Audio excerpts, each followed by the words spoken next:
listener production.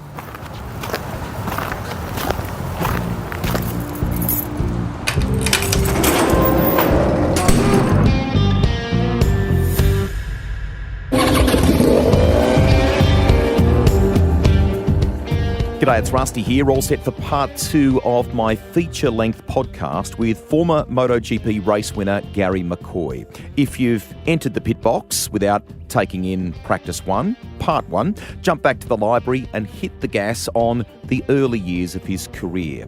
From dirt bikes and an initial want to pursue speedway to a meteoric rise in circuit racing that landed him in the World Championship way sooner than most. The help he received from the legendary Barry Sheene, and memorable calls that Baz did with the late Darrell Eastlake on some of Garry's early World Championship successes, his first bike, and a whole lot more. We begin part 2 with a nickname that stuck and why none of us as fans were surprised. The Slide King. Who coined that? I know why it's obvious why it came about. When did that all kind of become a thing? I'd have to. It was definitely when I got on the four-cylinder two-stroke Yamaha 500. That thing was just amazing. It was like riding a speedway bike, as I said before, and you could really there was no wheelie control, traction control. We didn't have all that stuff back then. It was literally in your hands, and from riding a speedway bike, jumping on that, I just felt so comfortable, I was just relaxed with it, and it was just easy for me to light the thing up, but it wasn't just lighting it up either. As I'm not sure if you realise, but in speedway, the guys are going into the corner flat out, but then they're rolling that throttle looking for drive. Mm-hmm. You can't just hold it flat; you just spin and go nowhere. So it's feel. And it's the same on the 500. It was no different. I'd get whip the thing out sideways, but then I'd roll the throttle and feel that traction kicking in, and then just slowly ease it back. So you're like a human traction control here in some respects. Exactly. Yeah. Amazing. So Michelin had a different diameter tyre at this stage, and you really you gravitated to that, or you had a good connection with it. Correct me if I don't have these facts straight here, Garry. But what you did so superbly, it was a joy to watch. Most people think, particularly in the current era, straight, precise, pinpoint, do all the right things is the way to go. But you made that thing, as you described in a speedway sense, work for you.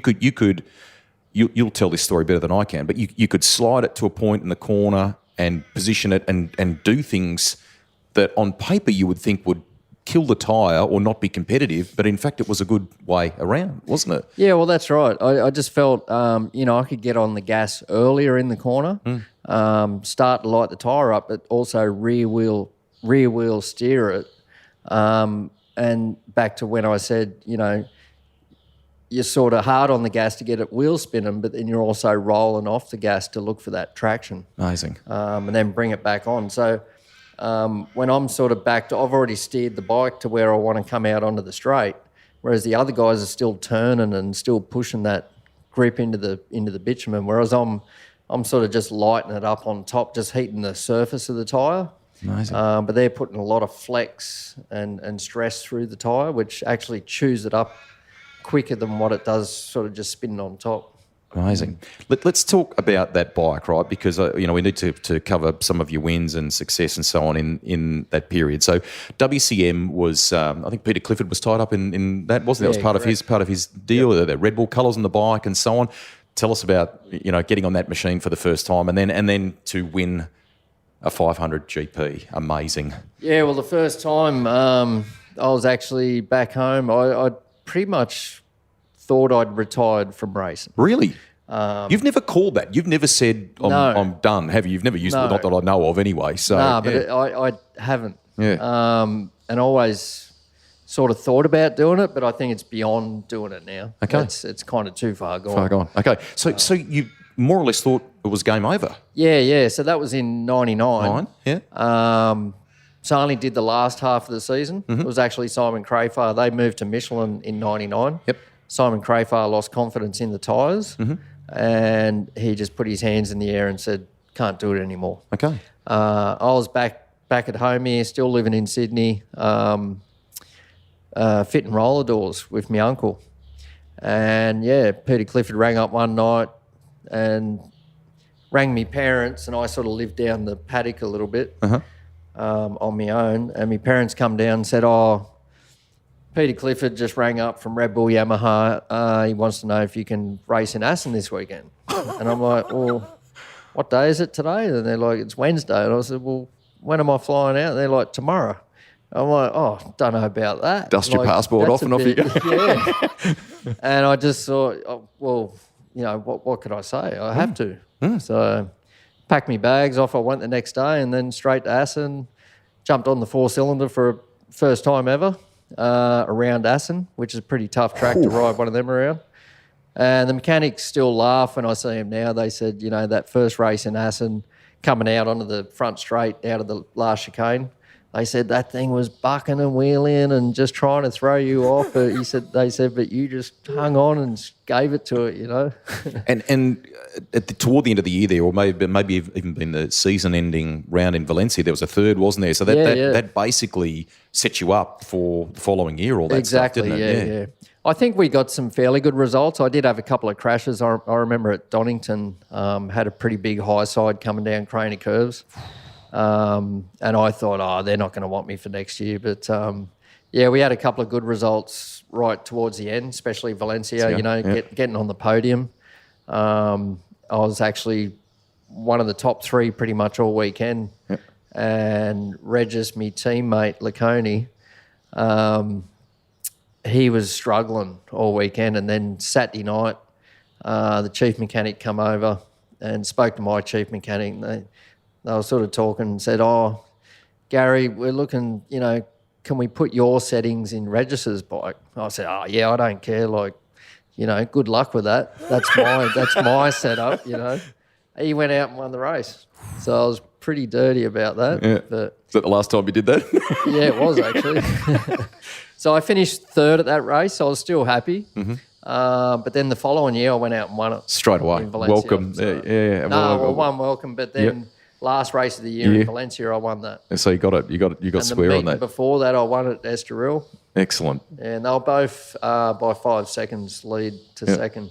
So that year, that turn of the century was really good for you, very special for you, mate, wasn't it? I mean, where I was going, you opened the year in a manner in South Africa, and everyone was like, "Whew, okay, here we go." Yeah. I mean, I look at that race. I've looked at it recently. Yeah. And the first half of the race, you don't even see me. I'm like, is this the right race? Am I watching the right race? I'm like, I'm not even there. I'm nowhere. I'm way back in the field. I think me and Rossi were Dyson. I do remember Rossi coming under me. I mean, we're in 13th, 14th place. Crazy. Rossi's come under me and given me a nudge, and I'm out in the grass, and I'm like, I'm like, I was furious. I was chasing him down. I thought, I'm getting you back. And he ended up crashing in front of me. I'm like, sucked in. And then, I just kept going, and then I started passing everyone, and then I got to the front, and I'm like, what's going on here? What's everyone doing? And obviously it was that 16.5 rear tyre, and it just come good at the end of the race. Amazing.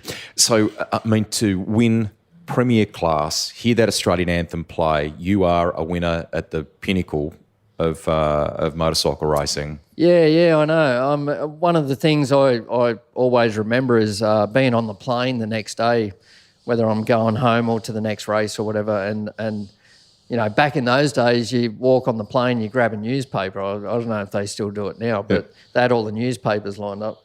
And I'm sitting in the chair, and there's a guy in front of me across from the aisle, and he's got the page open, and he's a big picture of me on the newspaper. I thought, this is weird. Great. It would have been nice if you did the double take where he's looking at the picture and he looked across at you and realised what was going on. So, special chapter there for you to enter the record books as one of the few Aussies to win.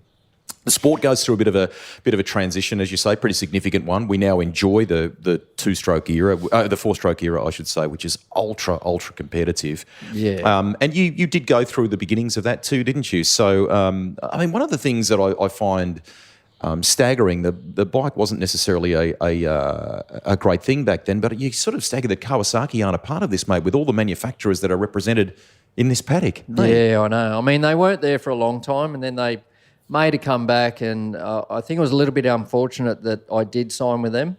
I mean, no doubt it was a great year for me, and, the guys were good, and we all had a good crack at it, but it was just too new. They were too far out of the sport, or too long out of the sport.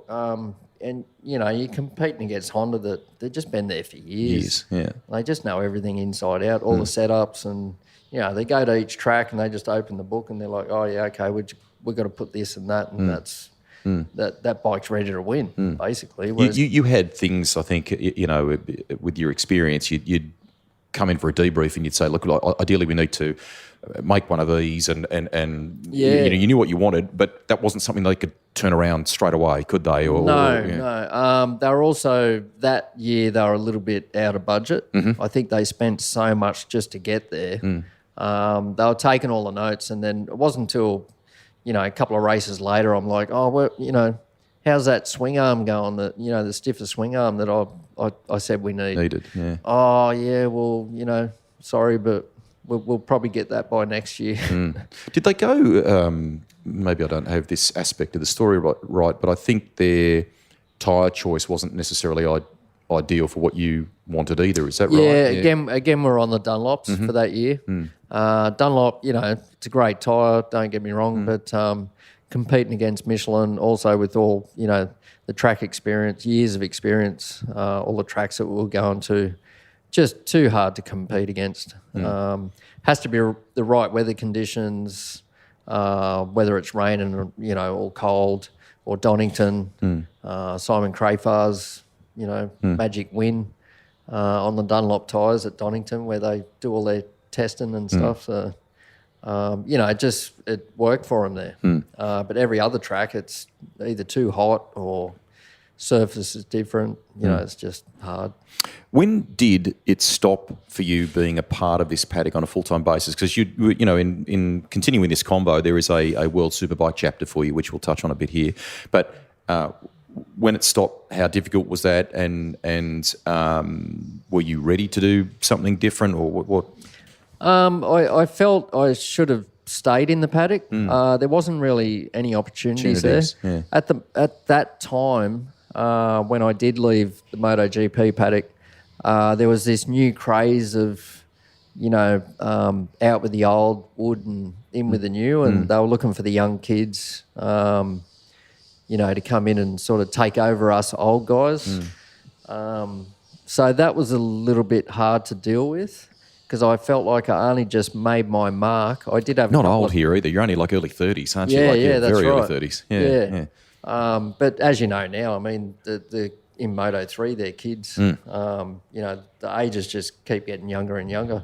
You had Marc Marquez going to MotoGP when he was still a teenager, I think. Yeah, youngest ever, I think, world champion or race winner Since in Freddie there. Spencer. Yeah, crazy. So, before we move to World Superbikes, do you enjoy the tech that is in this paddock now? Some of the things that the bikes have, or would you prefer it a little less like? Well, I'm definitely old school. I feel like I just gelled with that two-stroke 500. I rode one some years ago now in the what's it called, GP Bike Legends. Fantastic. With Wayne Gardner and Freddie Spencer. I was riding around with him. Frankie Keeley, McWilliams. There was a whole heap of us there. Phil Reed on his old bike. Excellent. And what was that like, jumping back on that thing? No, I didn't jump on his bike, but he rode it around. It was in Sachsenring in Germany. But you did ride a bike, though, you said. Yeah, I rode a two-stroke 500. Fantastic. That a Swiss guy just made up out of parts out of his shed, and he took it for a test at Hockenheim, and he said, it's all good. And then we went to Sachsenring, and I jumped on it, and I just went out, and from the word go, I was just like, this is a bike. Yeah, gotcha. And I went out getting the thing sideways and everything. I actually got to the top of the hill where you got all the left-handers coming back around the hill there. Yeah, I've been there. I went around the outside of Freddie Spencer and just lit it up all the way down the hill. And then at the end of the session, we come in, he's taking his helmet off, and he had this massive smile. He goes, "Marin, I've heard about it, but now I've seen it." I know who you are. Yeah. Awesome. That's a great place when you plunge down that hill there. Amazing joint. Yeah. So let's come to that transition point then. Opportunity's not there. There's a push, if you like, for younger riders. Did you start exploring World Superbike? Did the call start coming through? What transition? What happened there?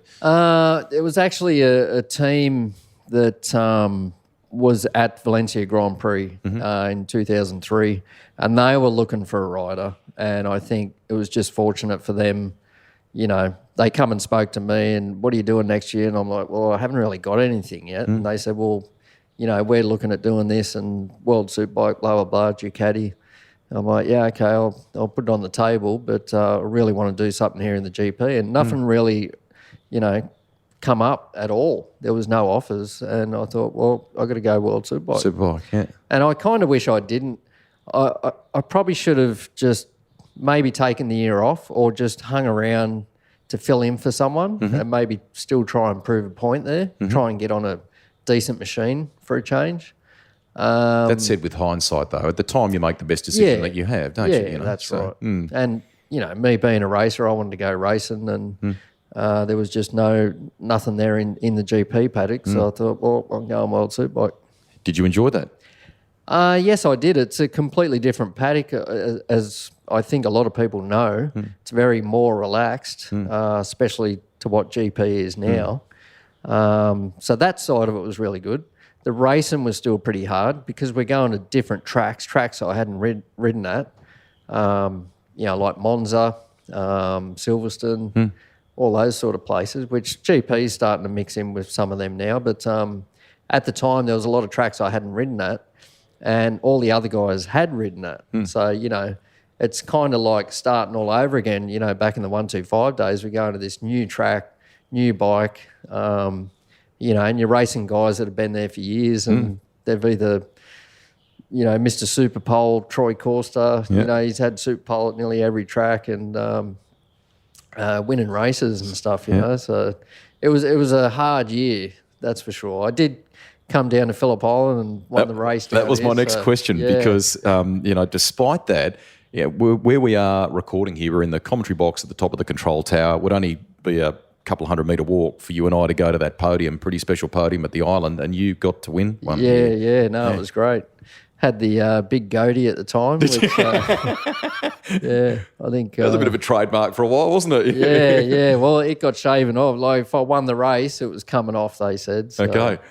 Between Troy Corser and Chris Vermeulen, they've hooked into it. And, it was good to win down here, again, in front of the home crowd. Yeah. First year in World Superbike and, mixing it with the best again. So Frankie Keeley was on the podium, Chris Vermeulen and me. Excellent. So it was good. Ducati to begin with there, I think it was the NCR machine. But, I mean, when you look over time, you got to work on Carl Fogarty's Petronas experiment, didn't you? And what was that thing like? Yeah, very different.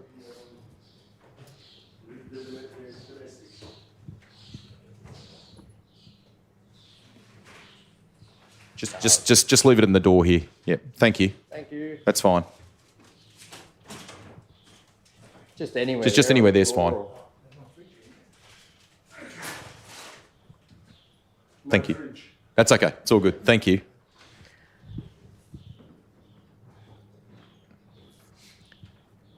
It was a 900cc 3-cylinder thing too, wasn't it? Yeah. So again, I seem to be one of the guys. I think I'd be one of the most experienced guys on all these different bikes, makes and machines that were out there. Like your twin-cylinder Honda 500 to a 4-cylinder 500, the Ducati Superbike, and then Foggy Petronas, and then Triumph later on. The 675 Daytona, and I've ridden all these different machines, but the Foggy Petronas was probably one of the most challenging years in my whole career. Tell us more about that, because you come in with experience. You've got an ability to sort the machine. Clearly there's a bit of want to tap into that to make it a competitive thing.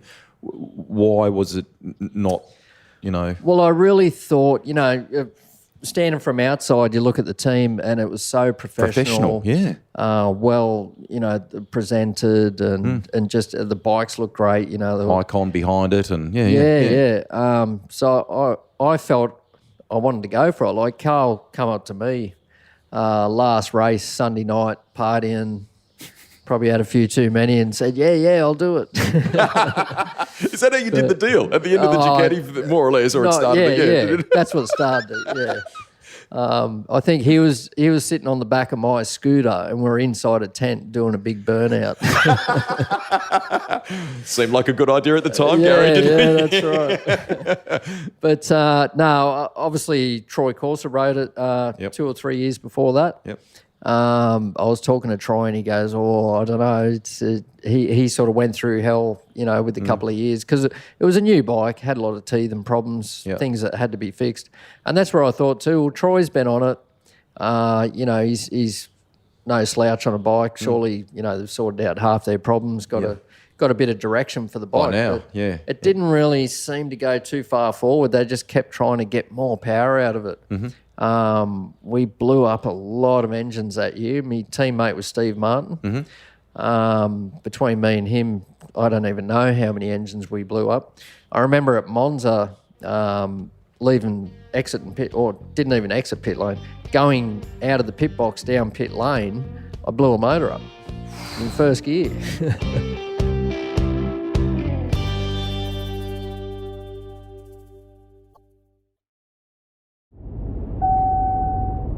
If you like World Superbike as much as MotoGP, you may also enjoy Rusty's episode with the legendary Aaron Slight.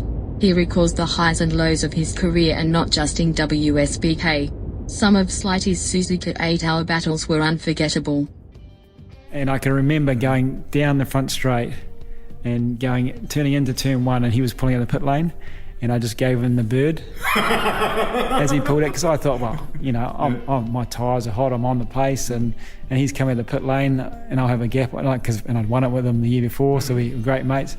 And me, if he wasn't on me going on the S's, he was on me for the last hour. Aaron had some crazy hairstyles back in the day too. Rusty has tried unsuccessfully to emulate the mohawk. Maybe we need to get Gregory a hair product sponsorship. While we work on that, let's get back to the Slide King, Garry McCoy.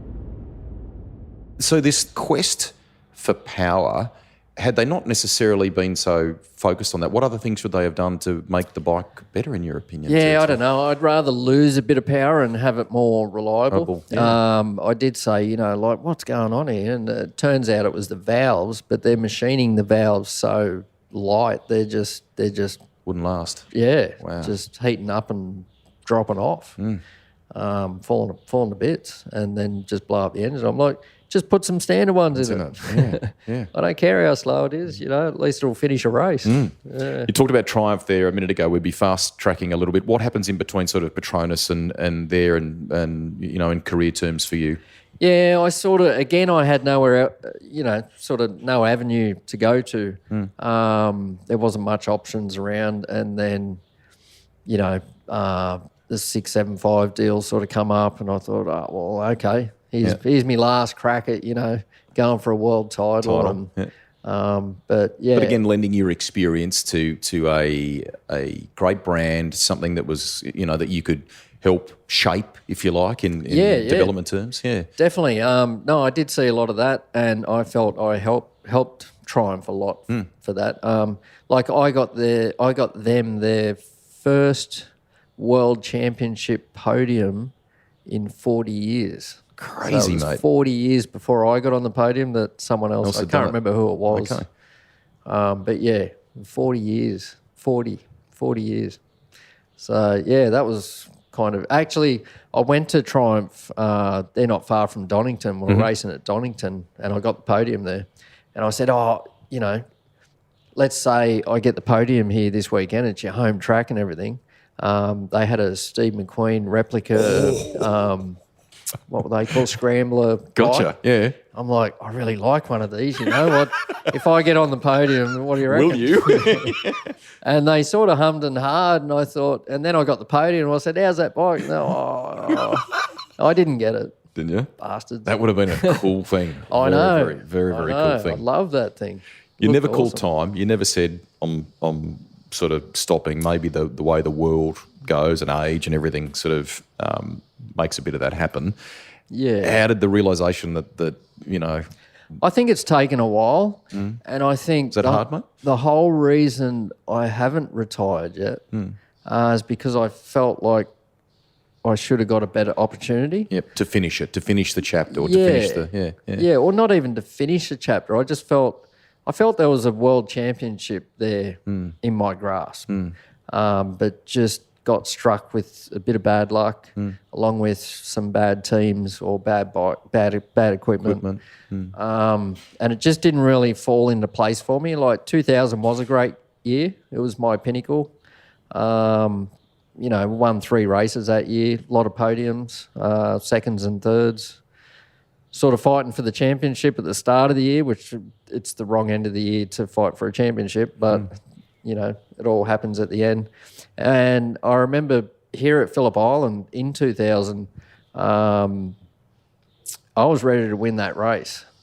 And at the start of the race, I was doing it with ease and just following these guys around like, I'm just going to pass them in a minute and take off, But one of the bolts in my clutch wasn't done up right, and it come off. And I kept adjusting the lever because it kept slipping. So it was obviously clutch was sort of coming Gradually out. going, yeah. And I kept adjusting the lever until all of a sudden the adjuster come out of the lever, and then the whole cable come out and it's just whipping around under the screen. So I had no clutch, and like coming into Honda, MG, I'm just banging through the gears, and which you can't do. Yeah. And I think I did about 8 laps, and I thought this gearbox it's just going to lock me up, and it's going to, it's going to be a mess. I'll be a mess. Yeah. So I ended up pulling the pits. I was heartbroken, and I think if I won that race, I would have finished top 3 in the championship. Could have had another crack at sort of going for top 2, and it just would have been... You keep building on that stuff, mate. Once you've got it, don't you, generally? I know it's harder to back up each year and so on, but it is a building block, isn't it? Yeah, definitely. It was really heartbreaking to actually come into the pits during that race. That moment. And I was still running. I was slowly dropping back, but I was up I think I was in 4th, then sitting in 5th for a while. But doing it with ease, but without a clutch. And I just thought, this ain't going to last forever. It's not going the race distance. I just didn't want to end up down the road with another broken leg or whatever. Or worse. So Yeah. unfortunately, I had to pull out of this race, and I think it's one I could have won. Like I said, I was doing it with ease, and I just felt like I could have just hit the front and taken off and did the 5-second lead like I did, previously at Estoril and Valencia. But anyway, it wasn't to be, and that was another, thing where it's like, I'm not finished yet. I've still got something to prove. And just year after year, I kept sort of coming back and looking for a world title, and it sort of never happened. But I was also, as we've been talking about, a lot of different machines. And as I've said at the start of this conversation, you got to be on a machine for like a good year or 2 before you really gel and adapt with it. Then you can go out and, make your mark and do some business. Is it hard to, when you frame that now, like I it's a joy for me to sit here and talk to you, mate, and for our audience to hear from you and to walk back over some of those successes that you've talked about. You went from being this kid in his late teens who may not necessarily have, at that point, dreamt of pursuing the World Championship on 2 wheels. You win on 125s, you win on 500 cc's. To me, they're pretty important, pretty cool box ticked, mate. But it's a drug for you guys. It's something you love and want more of. So what I'm asking is, how difficult is it to frame that now? Because you didn't formally retire per se. You felt like you had a world championship in you. Sadly, that didn't happen, but I still see the positives. How do you frame it now, all these years later? And how did you deal with it? I'm probably still dealing with it, really. Like I said, it's just a little bit heartbreaking for me that I didn't get to do what I really wanted to do. Still didn't prove me point. I know, the fans out there, good on them. They're right behind me, all for me. They still, scream down the street me name or whatever, and it's great. It's big thanks to the fans. They've been all over the world, which is another thing. I think about sometimes. I'm not just an Aussie icon. It's like worldwide. The people in Italy, they hear McCoy, and like, oh, Slide King, and it's just it's amazing, really. So there's a lot of backing out there, but I still didn't just pursue my dream, basically. So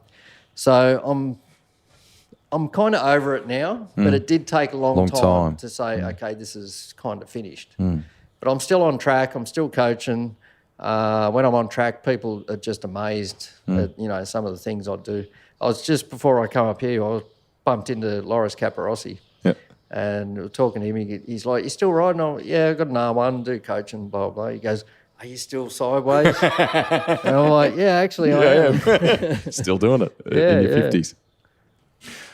What's the bike that you go to bed and dream about? What's the one where you go, man, that thing was special? And what's the track where you felt just absolutely at one with it?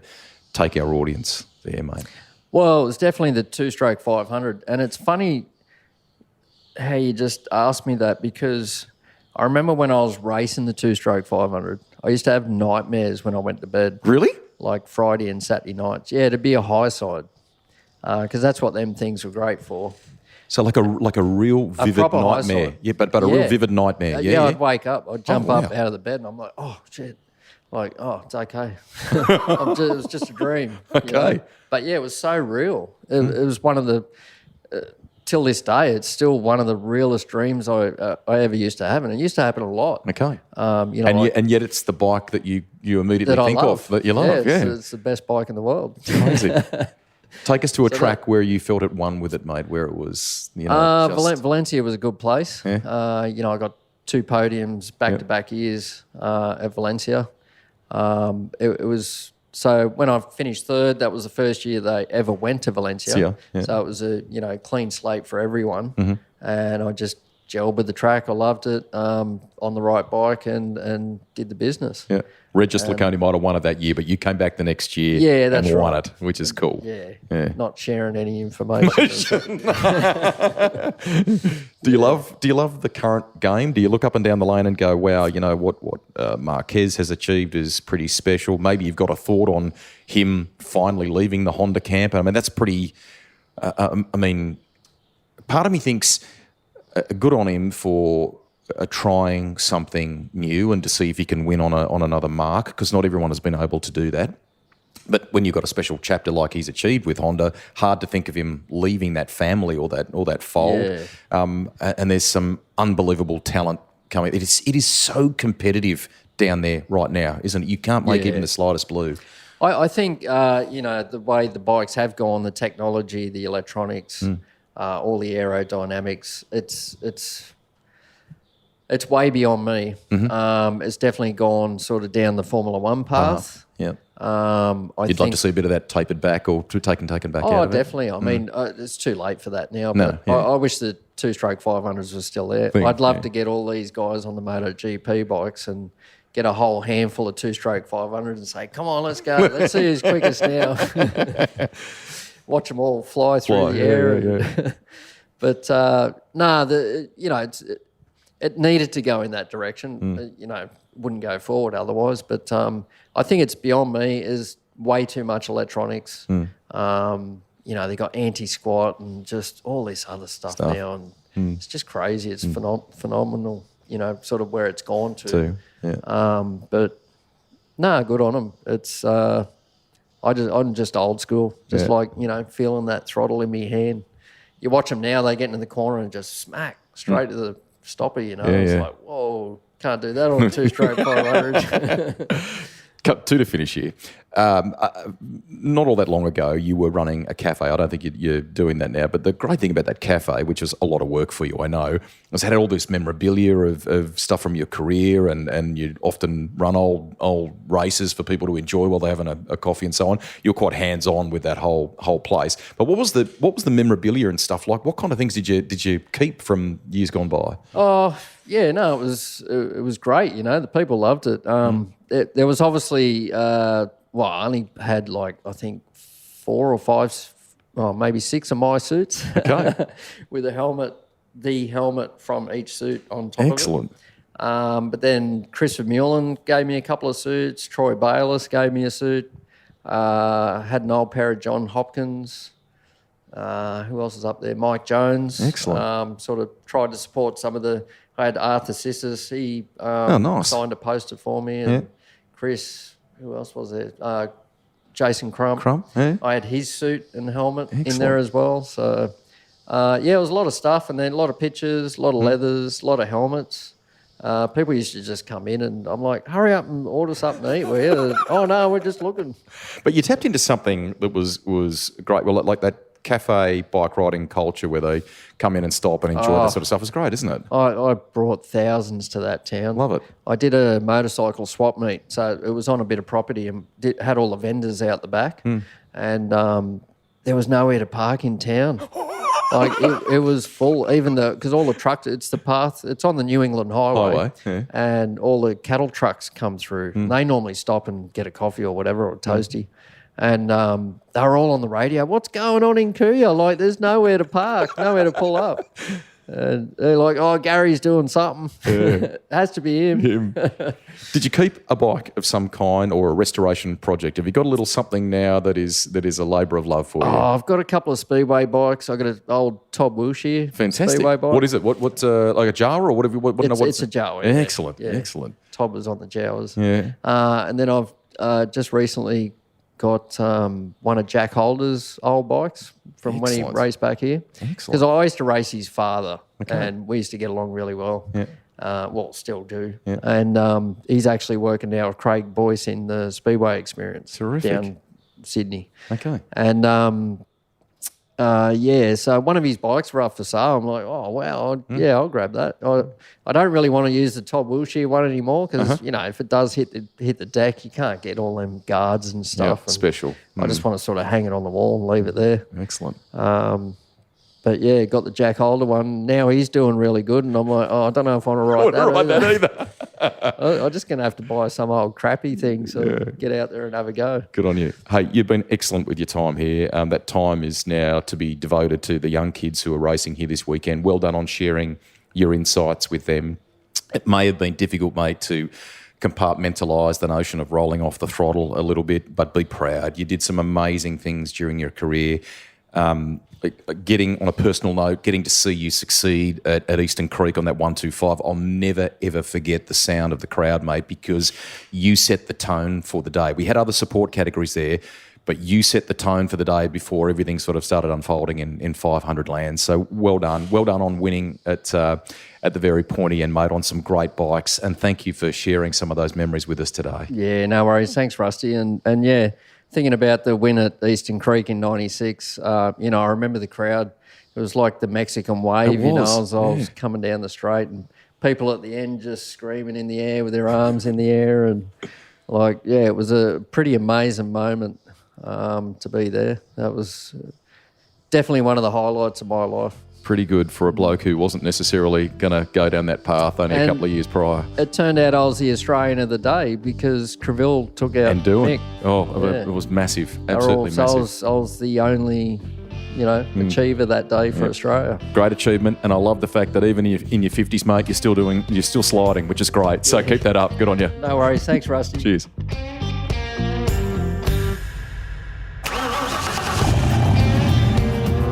Rusty's Garage is written and presented by me, Greg Rust. Series editor and producer is Thomas Dullard. Audio production by Link Kelly.